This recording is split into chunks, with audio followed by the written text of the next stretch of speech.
The 12 Sports Team presents the Binghamton Coaches Show. Only on WBNG.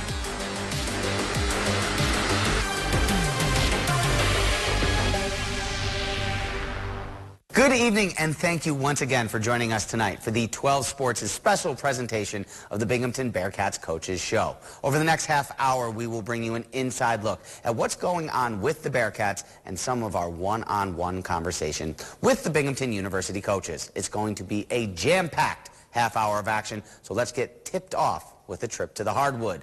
Levell Sanders is entering his fourth season as the head coach of the Binghamton Bearcats men's basketball team and looking to continue on the upward swing of the last 3 seasons. Sanders led the Bearcats to a 15-15 record last year, the first winning season for the team since making the NCAA tournament in 2009. We spoke with the coach ahead of the start of the season about his team and what we can expect this year. Coach, I appreciate you giving us a few moments here. I know you just wrapped up another one of preseason's practice, so we'll just start right there. What's the team looking like? How's everything going through the first few days of practice? I mean, it's been going pretty good. I mean, the most important thing is we're trying to get everybody healthy. We got Jackson back. It's his second practice today, so it's good to see him out there on the court. And then we still need to get Steph back out there and get him healthy. You know, he's dealing with some injuries. So, but I think for what we haven't seen the whole group together, but I do like some of the things that I'm seeing. Some of the new guys have been playing really well, and some of our older guys are stepping up and kind of taking the lead, which they need to do.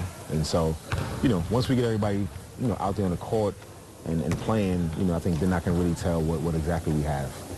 You mentioned a couple of names there, Jackson and Steph, who might be new to some of the Binghamton viewers. I know last year it was a team that was highlighted by Samir Torrance, Armand Reed, Tyrese Balogun. Those guys aren't here anymore, but Taimu Shinnery, 1,000-point scorer, and his third season here back in Binghamton, he's returning.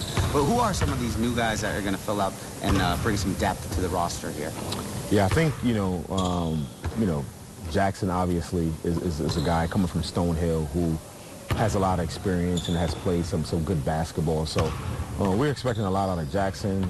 Ben Callahan Gold has been a guy that's been a pleasant surprise. Coming from the Division III level, he's stepped in, and we brought him here as a guy that is going to knock down threes and be a leader, presence for us, use his voice, and he's doing exactly that. Jaden Lamont has been really good. Kind of same kind of role as Samir, where he's more of a pass-first point guard. So he's been really good. Defensively, he's been really good. So we're looking forward and excited about him. And Wes Peterson, who's kind of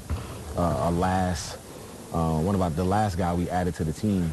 But he's come on, and he's transferred from Delaware, and he's been playing some good basketball. He's another guy that was out for a good portion of the preseason. But he's getting back. He's getting his conditioning, and he had a really good practice today. So he'll be a guy that also will be able to do some good things for us. And then Dominic Capriati, who we brought in and expect him to be a good shooter for us. He's had some struggles at the beginning, but today he had a really good practice. One of the coaches were talking about him after practice, and so a lot of times when you have new guys, they have to adjust to the things that you're doing, which is probably a lot different from where they're coming from. So these guys have been adjusting, but I think we've got 5 really good players, and hopefully they'll all make an impact. Well, obviously, Taimu Shinnery back for his 3rd season as a 5th-year graduate. How's he stepping up into that leadership role this season? Yeah, I thought I thought in the summer he had some struggles, and we had a lot of conversations. He's been in my office probably the most out of anybody, because I think when guys are choosing to come back. And he came back because he specifically told me he wanted to be the #1 option. But I think, when he's thinking about the #1 option, he's probably thinking about, doing interviews like this and, scoring 20 points a game and all those kind of things. But, he didn't think about that he was going to have to be the hardest worker in the weight room. He was going to have to be, winning all of the sprints. One thing about Samir last year, this is what I told him, was that if we ran 100 sprints last year, Samir probably won 90 of them. And the ones he didn't win was when he was injured, right? So he was one of those guys that he was the leader of the team, but he led by example also, not just by talking. And so, I think Taimu is again, it's a new role for him. So I think he's stepping into that role. And, again, there's been some bumps and bruises, but it's good that we can get it out right now. And he'll have clarity on what he needs to do and how he needs to lead going forward. He's been, he's had a little ankle injury, so today was his first day of practice. And we had some people here watching practice, and they were like, man, number 0 was really talking and communicating, right? So he's really, adapting, and I think as the season go on, he'll get better and better at it. So we definitely need him to be our vocal leader. He's not naturally a vocal, he's not a loud person, but I wasn't that way as a person. Off the court, I'm not loud. I don't talk a lot. But when I was playing, I was a point guard. I was a leader most of the time on all my teams. And so I was the one that was talking. So I'm just trying to get him to understand, like, he's the leader of this team. He's our best player, so he has to be the guy that's going to be the hardest worker. He has to, be the hardest worker in the classroom. We're going to need him to do a lot of community things off the court. But, like, that's all that stuff that comes with being a leader, right? And so, yeah, being a number 1 guy. So he's, like I said, it was some bumps and bruises, but I think he's doing a much better job now. All right, and then just finally, last question now. Tell me, 1 of 4 guys coming back. Chris Warren coming back. You got Nehemiah Menson coming back as well. Gavin, as you had mentioned before. The people that we know, the names that we know, how have they taken that step over this last year here? Yeah, I think, let's talk about Gavin. Gavin has, I think, taken a really big step. Gavin is I think Gavin is like a natural leader.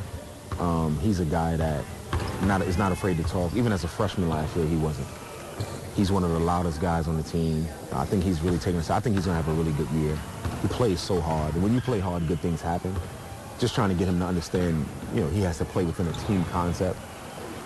Nehemiah also, he's had some bumps and bruises with leadership. He wasn't where he needed to be. I think he's doing a better job, but he still needs to take steps to be a leader, and that's vocally, that's by his actions.